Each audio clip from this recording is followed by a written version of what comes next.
اس کے کندھے زمین پر لگا دیے ہیں، لیکن آپ فرما رہے ہیں کہ وہ پہلوان نہیں ہے. کیوں؟ آپ نے فرمایا کہ انما الشدید الذی یملک نفسہ عند الغضب. پہلوان وہ ہے جو غصے کے وقت اپنے آپ کو کنٹرول رکھے، جو غصے کے وقت اپنے آپ پر قابو رکھے، وہ اصل میں پہلوان ہے. اور جو ظاہری طور پر پہلوان ہے اور واقعتاً وہ گرا بھی رہا ہے اور میدان کو جیت بھی رہا ہے، آپ اس سے اس قوت کی نفی کر رہے ہیں کہ وہ پہلوان ہے ہی نہیں. اسی طرح سے جس شخص کے پاس ظاہری بینائی موجود ہے، ظاہری سماعت موجود ہے، ظاہری قوت گویائی موجود ہے، لیکن دل اس کا اندھا اور گونگا اور بہرا ہے، تو گویا کہ وہ ظاہری سماعت، بصارت اور قوت گویائی ہونے کے باوجود وہ اندھا، گونگا اور بہرا ہی ہے. تو یہ گناہوں کے اثرات ہوتے ہیں جس کی بنا پر انسان کا دل اندھا، گونگا اور بہرا ہو جاتا ہے. اور جب دل اندھا، گونگا اور بہرا ہو جاتا ہے تو پھر اس کو حقائق نظر آنے کے باوجود اس کو نظر نہیں آ رہے ہوتے، دلائل سننے کے باوجود وہ ان کو سن نہیں رہا ہوتا، زبان منہ میں موجود ہے لیکن پھر بھی حق بات وہ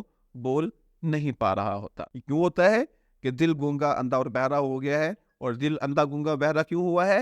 کہ گناہوں کے اثرات کی بنا پر اس کے دل پر مہر لگ چکی ہے. اچھا، اس کے بعد فرماتے ہیں کہ یہ جو معاصی ہیں، گناہ ہیں، نافرمانیاں ہیں، یہ انسان کے دل کو دھنسا دیتے ہیں. جس طرح سے کوئی مکان زمین میں دھنس جاتا ہے ساز و سامان سمیت. وہ زلزلہ آیا، یہ 2005 میں زلزلہ آیا تھا، تو کئی مکان جو ہے وہ زمین میں دھنس کے نیچے چلے گئے. تو اسی طرح سے جو دل ہے، یہ انسان، جو گناہ ہے یہ انسان کے دل کو دھنسا دیتے ہیں، دھنسا کر اس کو اسفل السافلین، انتہائی نیچے لے جاتے. علامت کیا ہے؟ کیسے پتہ چلتا ہے کہ اس انسان کا دل دھنس چکا ہے؟ اس کی پہچان، اس کی علامت یہ ہے کہ وہ انسان جس کا دل دھنس چکا ہے وہ خباثتوں کے اندر اپنے آپ کو مصروف رکھے گا. وہ رذائل، بد اخلاقیوں اور نجس اور ناپاک چیزوں کے پیچھے مارا پھرے گا. نشہ ہے، بدکاری ہے، عورتوں سے تعلقات ہیں، نامحرم سے تعلقات ہیں، بدکاری ہے، زناکاری ہے. تو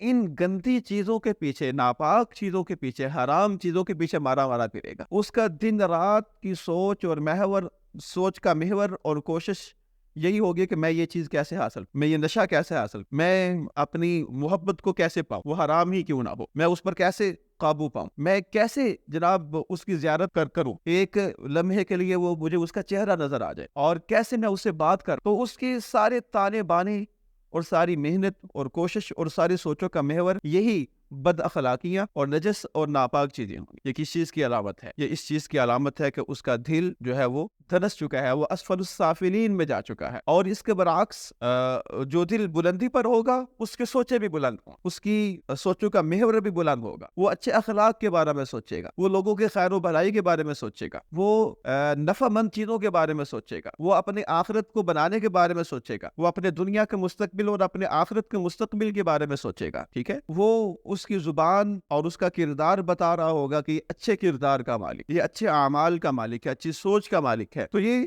اس چیز کی علامت ہے کہ جو جس دل کو اللہ رب العزت رفت عطا کر دیتے ہیں اور اپنے بار کا مقرب بنا لیتے ہیں، وہ شب و روز خیر و فلاح اور بلند امور، بلند اعمال، بلند اخلاق، بلند اقوال کے ارد گرد گھومتا ہے. یہ پہچان ہے، اس سے پتہ چلتا ہے کون سا دل بلندیوں پر ہے اور کون سا دل جو ہے وہ دھنس چکا ہے اور ذلتوں کے اندر جا چکا ہے، زیر زمین چلا گیا ہے. بعض اسلاف کا قول ہے ان هذه القلوب جوالة فمنها ما يحول حول العرش ومنها ما يحول حول الحش.